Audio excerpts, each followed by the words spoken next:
Yeah. People, Oh my if you are God. watching this, please do not pay this website to get your registration. Just don't do it. FAAdrone.org. Yep. And it's totally like posing to be the FAA. So in the Google bar, like, so I have FAA drone, and then it goes FAAdrone.org, and one of the suggested thing is legit. Legit.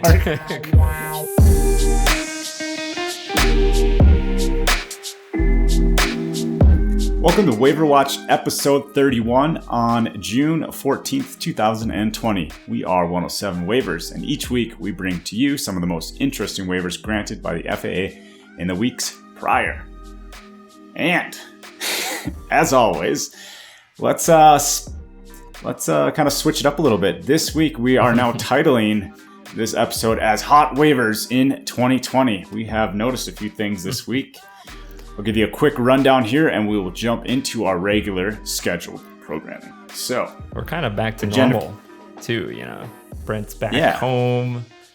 We've got haircuts. It's like, well, we're back to normal. I mean, what about my hair? I think it always stays about this length. But yes, Jakey, your haircut looks phenomenal. So it was well deserved, right? How many months? A long time. It was about 6 months. 3 inches, just in case you're really wondering. So, oh my God, yeah. So looks great. You look great on camera now. Wonderful. I'm more aerodynamic than ever. So thank you. Perfect. So jumping into the agenda, we have our weekly waiver totals, and that's pretty much it. I don't want to spoil what's in our weekly waiver totals because that is Jakey's piece that he gives us. Yeah. So, Jakey, hit us with the weekly waiver totals. All right. So we have 32 daylight operations. We're going to save the total for the end.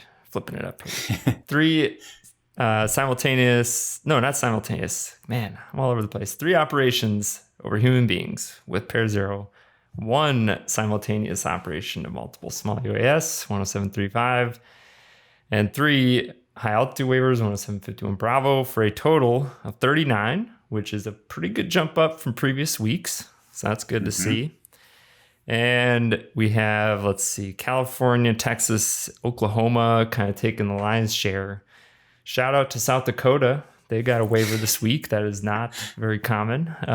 So good. Actually know the guy there, Mike Clarenbeek. So he got one of the ParaZero waivers.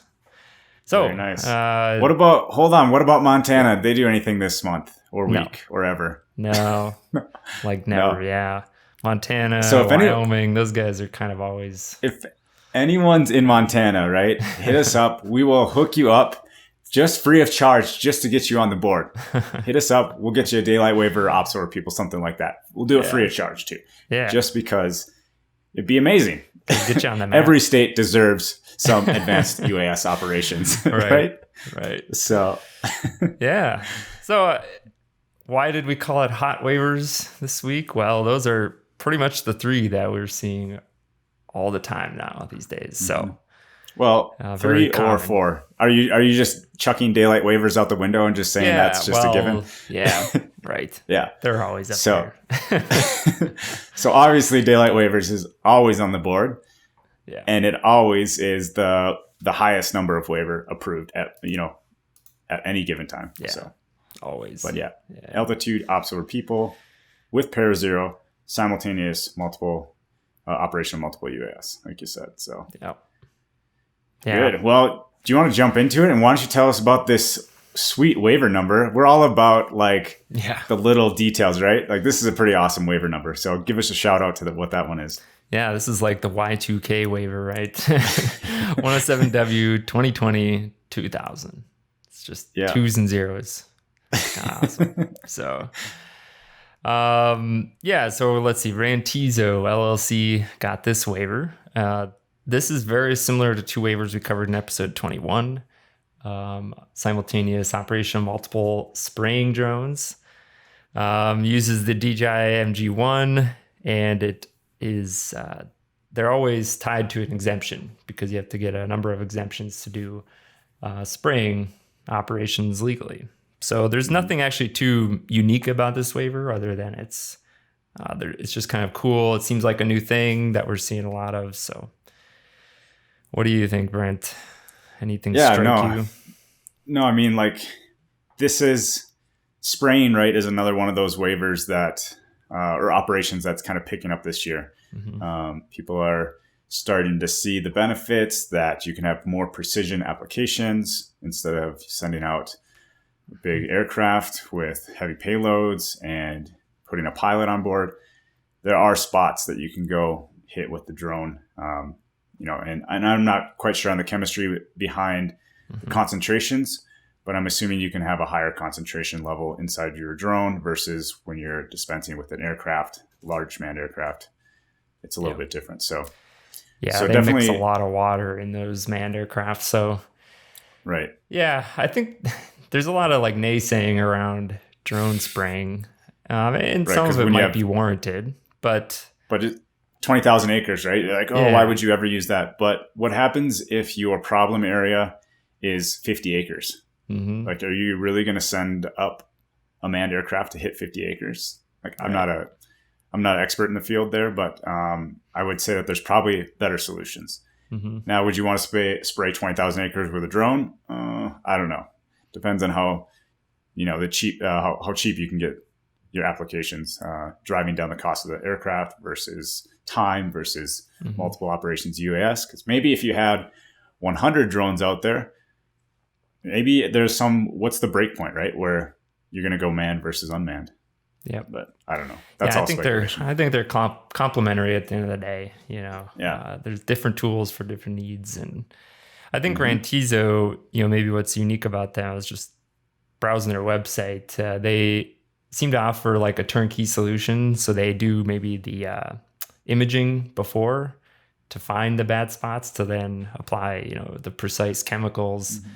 So it seems like a nice business concept, kind of do that. I was going to say, it's a turnkey, great business model because you're the ones that are finding the problem spots and then deploying your second assets to go fix those spots. So, yeah, exactly. A very good business solution there. So, yeah. So great to see that one. And, we had a question, is 2020 the year for simultaneous ops? I think there's always been approvals every year. 2019 had plenty of them as well, but we're not too far. Well, actually, we are about halfway through the year. We're seeing a number of these waivers, which is great. So, all right, excellent. Maybe capping that one off. So, yeah. Well, you want to take the first top of 107.51, and then I'll kind of wrap up with some interesting stats on numbers. Yeah, sure. So. 317.51 Bravo approvals this week. It's high altitude. And these are always coming up now. Almost feels like we cover one at least every week. So the 3 this week went to Intel Corporation, which is really interesting. There was rumors they had kind of shuttered their drone department, but maybe not. So they got one. Dynetics got another one. That's their third in like the last month. So they must be in the middle of some really interesting tests. Go to episode 29 if you want to catch a little bit of the previous 2 that we talked about.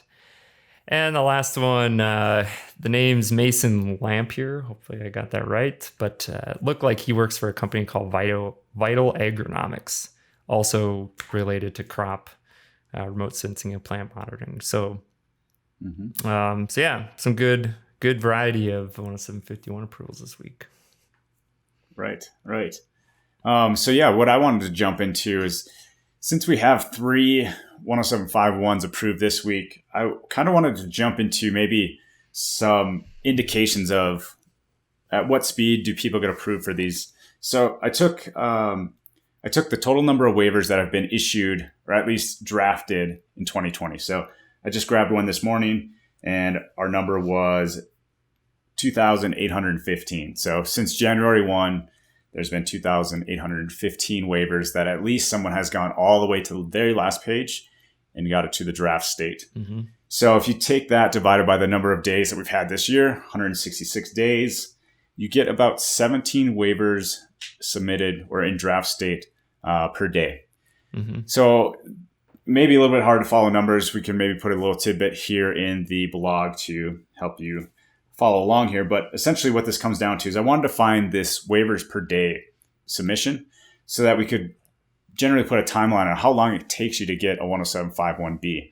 So taking the numbers from Mason, Intel, and Dynetics, we have 52 days from the time of submission to the time of approval for Mason's 107.51. Intel was 47 days, and Dynetics was 34 days. So we're still making some educated guesses here because it's not a perfect science. We're just estimating that it's 17 waivers per day that are in fully draft or submission mode. Mm-hmm. So to kind of reconcile it on some hard data that we actually have, so we submitted a 107.51 back on March 26th. It took until June 5th for us to get an RFI on this waiver. So that was 40 days.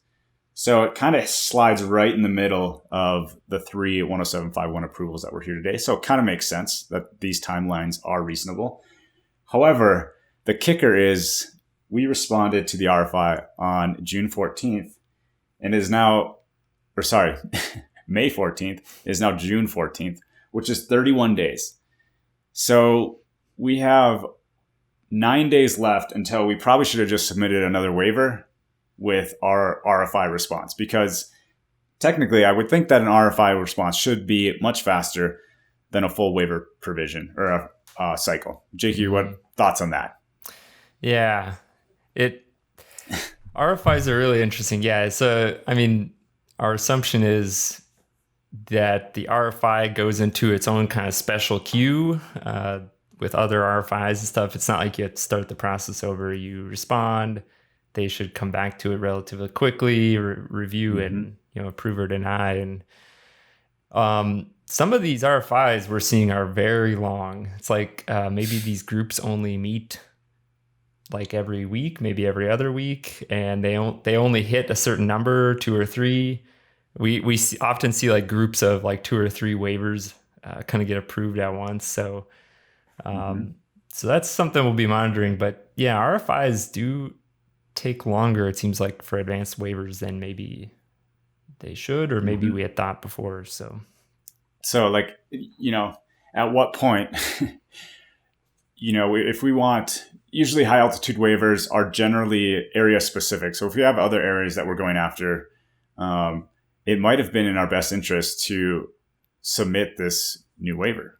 And so that's really, maybe that's my point to this, is that the RFI process shouldn't be as long as the initial waiver review. To me, it kind of defeats the point. Like, if the RFI is going to take, if it's not approved or denied within 9 days, then there really was no point for us to even respond to the RFI. Just take that and just do a resubmission. So maybe there's something that they can do internally in the FAA to shorten that duration, because then that would make the RFI more valuable. And that means, like, what's the hearsay? Is it like you have to have like over 50% right on your waivers to get an RFI? Right. Something like that. That's if you're pretty less than hearsay 50, though, yeah. But at some point, right, you need to have enough meat there for them to even consider giving you an RFI. Yeah. And on top of it, RFIs are like kind of not very good either. So they leave it very open-ended on what they actually even want from you. Yep. So, well, one other thing that you kind of made me think of. So like Dynetics, they had the shortest timeline, right? Right. How many days? 34 or something? 34. So, and they've previously gotten 2 approved. So I think with high altitude, there's a certain formula. Once you figure that out, obviously you can apply that multiple times and kind of make your wait times a lot shorter. So versus what about, just even operating like history, right? When someone comes in and reviews your drone zone account and they see that you have 4 or 2. Dynex has 2 right now, right? Yeah, it's the third one. Yep. Yeah. So they say, well, we've already approved you for 2, and they look pretty much the same, right? Like you said, there's a formula, right? It's like copy and paste different area, and then you should be approved. So yeah, maybe once we get our first 107.51, we can boilerplate it and just hammer them out. So anyways, I think we've beat 107.51. enough. So Yeah. let's go to the easy one, right? Yeah, and there's probably not too many insights here. We just wanted to kind of mention some company names. And so, yeah, 3 ParaZero Safe Air approvals this week for 10739 Alpha. Frontier Precision UAS. Mike Clarenbeek, shout out to him. He's a UND grad with kind of my crew back in the day. So good to see him still out there operating and moving the business forward. I'm surprised that Frontier didn't have one sooner. Yeah. They're kind of a big name in the industry, right? Mm-hmm. Everyone should know or rent it or something from Frontier Precision at some point. You have at least hit their website. Yeah. So finally nice to see them come through with the Phantom. Also not the Mavic, which probably says something too, is like, hey, we're doing mapping more than video production because it has that mechanical shutter. So yeah. With the next two. Milestone, I'm not actually sure what that company is, to be honest. I tried to do a little digging, and when you search Milestone UAS, you get just a huge slew of news releases, right? Ooh, all these companies hitting milestones, right? BVLOS, So I was like, not too good for the SEO, right? Yeah, might want to rebrand before it's too late. Although we're fighting an uphill battle too with our name, 107 Waivers. Like we will never be gotta have because you know what the top is, that waiver table. I bet that thing just gets slammed. What about, is it dronezone.org? It's like a fake website. No, the register one, right? Register by drone or whatever. Yeah. I think dronezone.org. Oh, is to that be honest, really a thing? I'm gonna look. Yeah, look now too. It was a top hit. No. Oh, this is definitely hold on. Let me see here. I gotta hit the Googles here real quick. Just type drone zone into Google and see what pops up. No, there's like a register my drone. I think that's what you're thinking of. And it's it's like a site posing to be the FAA. Occasionally it is number 1 ranked on Google. And if you're like new into the industry, like you could accidentally click it. It looks legit. FAA and then you end up giving them. That's what it is. FAAdrone.org. Yep.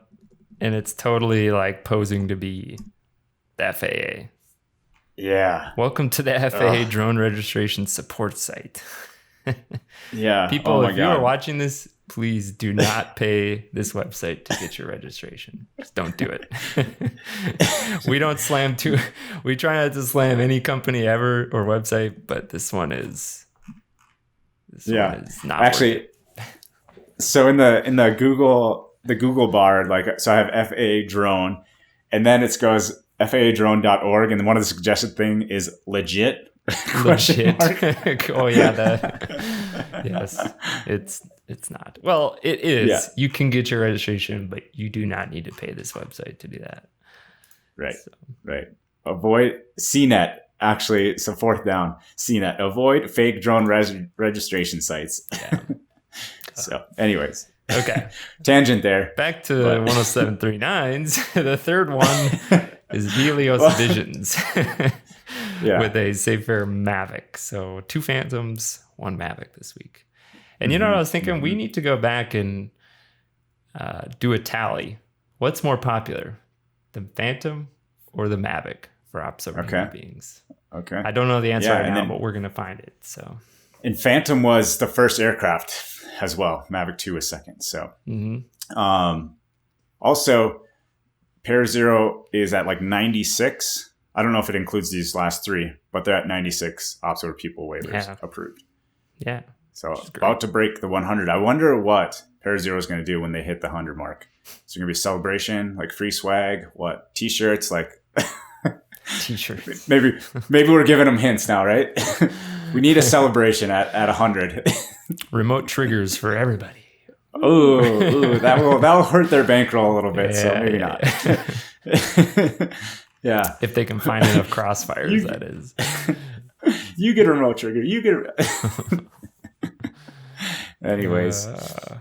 But yeah, fun. I mean, we always seem to make something out of nothing. There's always things to glean, even out of the most boring weeks. No BVLOS waivers, no Novant Health, zip lines, nothing super crazy. But always keep tabs. And I think maybe the biggest takeaway is this the upswing? Okay, we had 39 approved. I know like a lot of states, June 1st was like their reopening from COVID and everything. So we'll see. Maybe we can get back up to remember we used to have weeks like 70 approved? Yeah. So hopefully this is the upswing, which will be a key indicator that people are getting back to work. So yeah.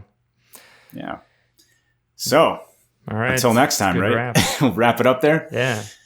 Take care. Fly safe.